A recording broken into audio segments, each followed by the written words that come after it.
Hi everyone, welcome to this video where I'm going to show you how to change the logo of your store.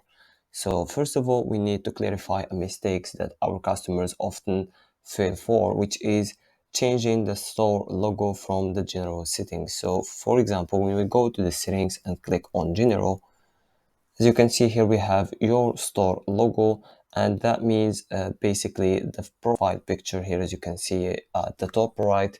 This is the picture that you are actually changing when you add a store logo in the general settings. However, if you want to change the actual store logo, you need to go to store and then click on customizer.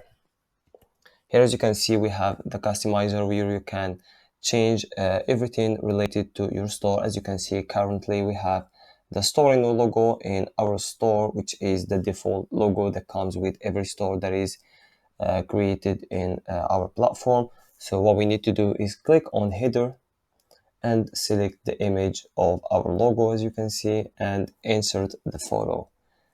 The change will take some few seconds, and as you can see here, we have the logo of our store, and we can of course change the logo height as well as the position of the logo. If you want it to be at the right or at the center, just go ahead and choose the position you want your logo to be in. And when you are done with everything you need to change about the logo, just click on publish now, and the information of your store will be successfully updated, and click on this icon to check if the store now is updated. Here, as you can see, we have our store and also the logo that we just added to our store from the customizer settings. You can of course do these changes as many times as you want.